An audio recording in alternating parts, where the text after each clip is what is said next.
Good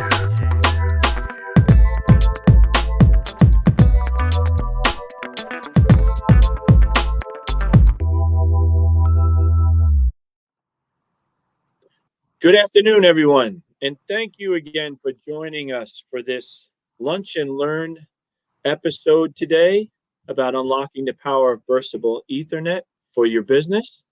Joining me today is our esteemed colleague, Shannon Roberts, who is the product manager for this product, plus many others, and has been with us for quite some time. So this will be her Lunch and Learn debut, so I'm sure you'll be very happy with the way that she explains this product and the services that come along with it. I do want to take a moment to just get some housekeeping in order.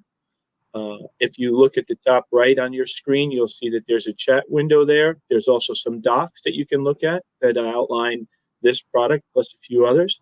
And there's a QA heading over there too. So if you have any questions, feel free to jump in and push out a few questions as they come to mind. All right. I also wanted to let you know that this will be the last one that we do for this year. I wanted to take a moment to thank everybody for, giving up your time and allowing us to take the opportunity to talk about our products and services and the various different technologies that we cover here. And hopefully you find them interesting and of value. I would also love to hear back from anybody who has any comments on how valuable you find these, or maybe there's other context of technology or information that you would like to get from us so that we can do that in a future Lunch and Learn. Alrighty? With that, I will turn this over to Shannon to talk about unlocking the power of burstable Ethernet for your business. Shannon? All right, thank you, Ken. As Ken said, I am the product manager of Ethernet. I am also Metro Ethernet Forum trained and certified, so they've given me all the qualifications for me to talk to you about burstable today. So let's get started with Ethernet. Before we jump into burstable, we need to talk about the underlying services that make burstable possible and that burstable is a feature add onto. All right, so from a Ethernet overview perspective, Lightpath offers flexible connectivity to offices, data centers, landing stations, cloud providers, and many, many, many other digital destinations, all on our 100% fiber network. We have flexible, reliable, and simple and secure Ethernet. So from a flexibility perspective, we have bandwidth options all the way from 20 megabytes up to 100 gigs. We have E-line, V-line, and E-LAN options for EVC types. We also have requirements that can scale easily over time. So if you don't need your full network built out yet, we can offer you a few V-lines and you can build from there.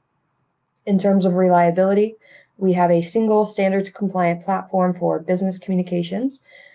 We also have our Ethernet under service level commitments.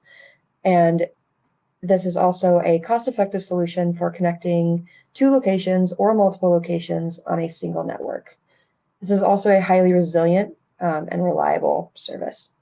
From a simplicity and security perspective, on our Lightpath network, your traffic is segmented and protected, so very secure. And we also, from a simplicity perspective, easily support custom and complex network topologies across numerous locations. So you'll work with your sales rep or sales engineer to really map out the correct solution for your network. All right, let's dive a little bit deeper into our E-line and V-line services. So we also have our E-LAN service, but as burstable is not an option for an upgrade on that service, we're just going to be talking about E-lines and V-lines today. So from an E-line perspective, this is our point-to-point service. And from an industry terminology perspective, you could also call this an EPL or an Ethernet private line. That might be what this is referred to out in the industry. This is a point-to-point to business locations with a single dedicated connection for quick, secure data transfers. This is also simplified plug-and-play connectivity to premise equipment, and we have high-performance network architecture that protects critical data and provide superior availability and resiliency. On the other side, we have our VLine, which is, from an industry terminology perspective, typically known as your EVPL or Ethernet Virtual Private Line. This most often is referred to and is good for networks that need a hub and spoke topology. So when you have one central hub plus remote locations, you can set that UNI at that central hub, and then your remote locations will have your VLines leading to that. We offer a virtual, our virtual connections provide a sub 50 millisecond resiliency for access as well. All right, so let's dive a little bit into Burstable. So Burstable, in an overview, is a cost-effective solution for customers who need intermittent access to additional bandwidth on Lightpath E-lines and V-lines. So we'll go over what this is and what it is not, and then we'll also dive a little bit deeper into CIR and EIR and what those fields mean for you as a Burstable customer. So what this enables customers with E-lines or V-lines to tap excess bandwidth intermittently when needed. This is made possible by taking advantage of the excess information rate field. Now, what this is not, Burstable Ethernet is not subject to the same SLAs as your typical Ethernet service. The EIR field is not CIR compliant and is also delivered without service performance objectives. And it is not subject to SLS metrics. This is not the same. Your Burstable 1 gig VLine service would not be the same as just a 1 gig VLine. Now, to provide a little bit more of a real life analogy to what CIR and EIR means, because you really need to understand those two fields in order to grasp what Burstable means. I like to explain this from a sports perspective. And forgive me, but I am from Missouri, so I'm a Chiefs fan, and so I'll be using some players to as examples for both CIR and EIR. So CIR is like your reliable star player on your football team. They always perform well game after game, as long as they're not injured, ensuring a solid performance. I like to think of the CIR as, from the Chiefs team, Harrison Butker before he got injured. He's always reliable. We know that whether or not we have to kick a 50-yard field goal or a 30-yard field goal or our typical 25 yards, that we can always count on them to get those extra points. And sometimes that means winning the game. From an EIR standpoint, this is like the unexpected brilliance from a player who occasionally scores amazing goals or makes great plays, but isn't always consistent. We can't always count on them. But when they're on fire, they're really on fire. So I like to think of this one as Travis Kelce. He makes amazing players, one of the best tight ends in the league, but some games it seems like he doesn't contribute at all, and so it's not consistent game after game. So your CIR is like your dependable player, and your EIR is like that sporadic brilliance, which can far above impact that consistency, but it can also not have an impact at all. All right, so if you have not muted me or dropped because I'm a Chiefs fan yet, we'll go on to what this looks like from a bandwidth utilization perspective. So bringing it back to the network, you'll see on your right side of this slide that is a typical 1 gig, we'll call it a VLine. So these are two examples of circuits where the customer is utilizing the same exact bandwidth for both, but you have very different availability because one is burstable and one is your standard CIR compliant 1 gig. So on the right, that's your standard 1 gig VLine.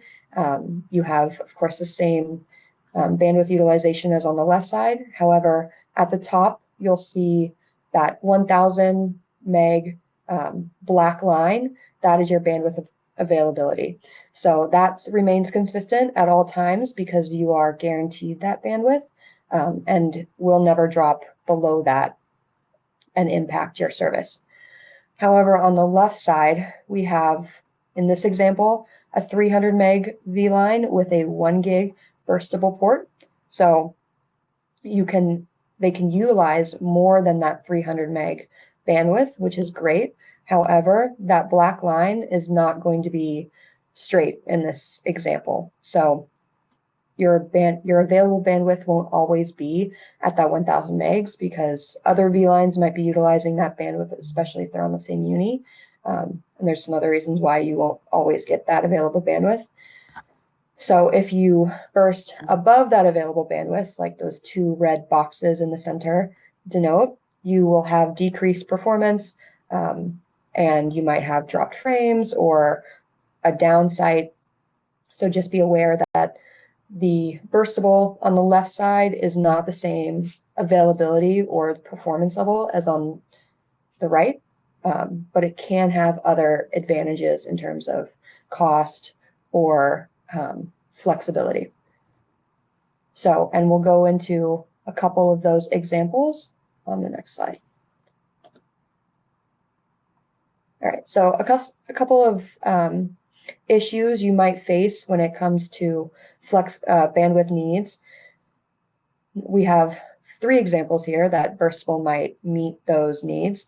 The first one, if you have 10 100 meg VLines feeding into a 1 gig uni or hub, you've noticed that maybe sometimes you utilize more VLines than others, and you want to know how best to optimize your network and your bandwidth.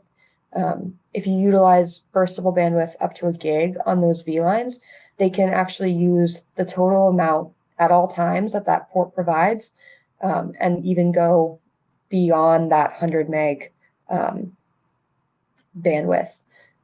And it can allow that bandwidth to flow flexibly between the VLines on an as-needed basis. So if one VLine utilizes 50 megs, and it's not utilizing that full 100 megs, that 50 meg can flow into other VLines and be utilized by those who need more bandwidth at that time. Our second example here, we have a customer who has an E-line providing connectivity from their office to a data center. This company works on a hybrid work schedule and then has also noticed that bandwidth and connectivity slow during days of peak usage. You can utilize the burstable solution to get the most out of your bandwidth on those days of peak usage while also minimizing costs. And then our third example, you have a customer who has an e-commerce platform for all of their sales activity, but they've also noticed slow site performance, and their site has gone down during peak traffic hours, i.e. Black Friday just happened. This also is an example where maybe a streaming service, I won't name names, but has a big fight on a Friday night and then all of a sudden faces performance issues because their users aren't able, it's glitchy and slow. In this example, burstable can actually provide them with better bandwidth capabilities during those peak usage times, and maybe that fight wouldn't have paused 3 times during that night if they had had burstable. So as you can see, there's a range of examples where this is applicable. And with that, we've reached the end of the presentation, but I know we have a couple of questions that we've already had and that I see have popped into the chat as well. So if you have any questions about what burstable is, how it's applied, anything that we've talked about today, just pop those in the chat. And Shannon, I'm going to jump in just for a moment because I think an important part to identify here and make folks aware of is that and I think I said this in the beginning, but a lot of the solutions that we put in place or the products and services that we put in for our customers are directly related to the conversations that we have with them, right? And the challenges that they're facing and those hurdles. So we actually built this product, Shannon built this product out based upon conversation with our customers, based upon that actual first scenario when you think about it. If I have multiple VLines over a single circuit, I'm constrained to the maximum bandwidth of each one of those. So if it's 100 meg, it's 100 meg across those 10, right? I can push a whole bunch of bandwidth across, but I'm going to be limited to that 100 meg. To Shannon's point, I can now make this a very flexible solution by putting burstable on all of them. Therefore, at the time when somebody may need it across that gamut of individual pipes, I now have that flexibility. Right, Shannon? Mm-hmm. Exactly. Right. So that's just a comment in there, right? And that was a challenge that one of our customers had. So we built this out, and then as we started to talk to more and more folks, as Shannon mentioned, with the remote access to their buildings, that was the next use case that came in, and we said, oh look, then there's definitely a need for this in the marketplace. All right, I see some coming in the chat, and then there's others here that came across. Let me ask these here. How easy is it to implement the burstable solution on existing E-lines and V-lines? And I think there was another question in there that said, how does it work? And is there any specific equipment that's needed? So these are kind of along the same lines. The great thing about Burstable is if you already have an E-line or V-line with Lightpath, you can get this turned up in a matter of days. It doesn't require a truck roll. If you already have that service, it's just a change on our back end. So you can get that extra bandwidth very, very quickly if you're already a customer. Awesome.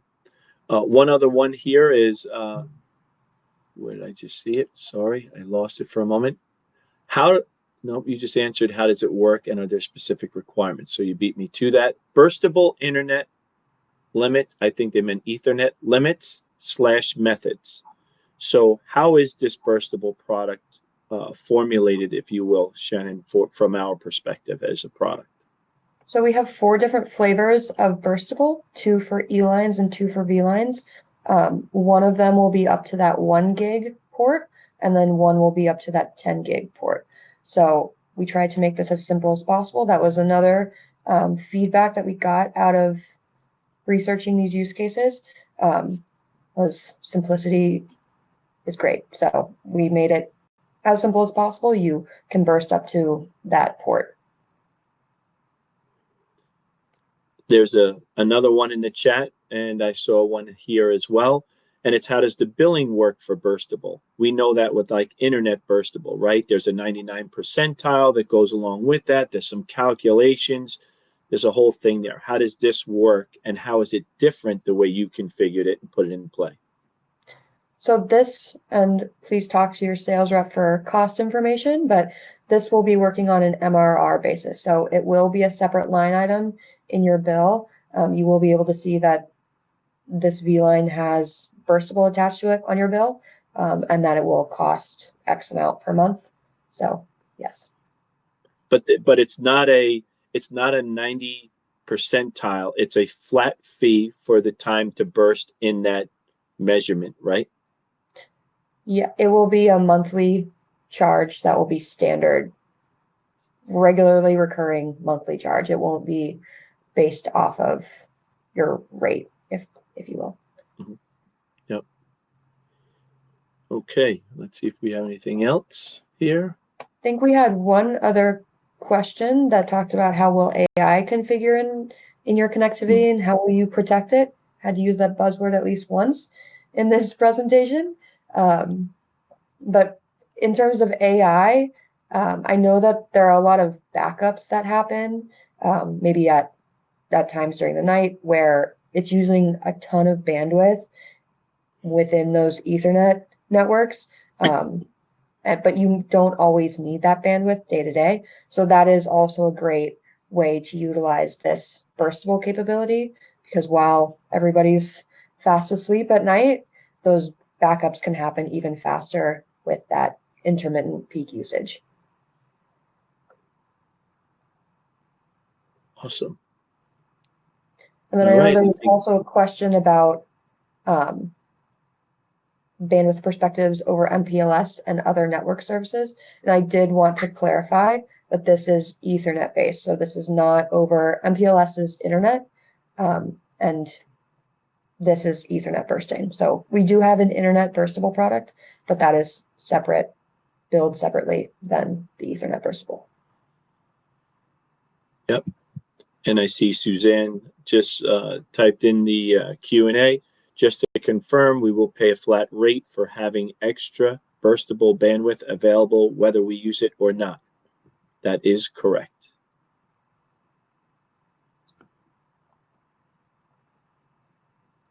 Will you be adapting AI features in your products? So if you don't mind, I'll jump on that. So from an Ethernet perspective, remember what we're talking about is a transport level type of product. We're really providing you the pipe with a certain level of bandwidth. When we talk about our ability to monitor, when we start talking about our ability to provide any kind of metrics, that's where the AI features that we're looking to implement in our back end will come into play. One of the examples, if you were in previous lunch and learns, you probably heard about our FlexNet solutions or our managed DDoS, Lightpath DDoS protection services, or OTS encryption capabilities. That's where we take all of those AI features and functionalities, as well as with our proactive monitoring or anything out there that requires that type of software load, that we will be incorporating into that overarching architecture so that we can get the benefits of all that aggregated data to help us make good decisions and provide the reporting that you folks may need going forward to your leadership levels. I think we've emptied the queue here, Shannon. So, nice job. So we have about 5 more minutes left. So I'm going to take a couple minutes and just say thank you again to everyone. I really appreciate you all joining. Hopefully you found this informative. And in a traditional way, I'll finish off with, a dad joke, because that's kind of my signature thing. So why doesn't Santa ever get sick before Christmas? Because he uses hand sanitizer. That's one of them that I'll use for right now. And then as our final one, I'll say, what do you get when you cross a snowman with a vampire? You get frostbite. With that, folks, I hope you have a wonderful holiday. Shannon, thank you again for joining us and providing such great information. And I really look forward to doing this again in 2025. So have a glorious holiday season. Everybody stay happy and healthy, and we'll talk to you in the not too distant future. Take care. Thanks. Thank you all.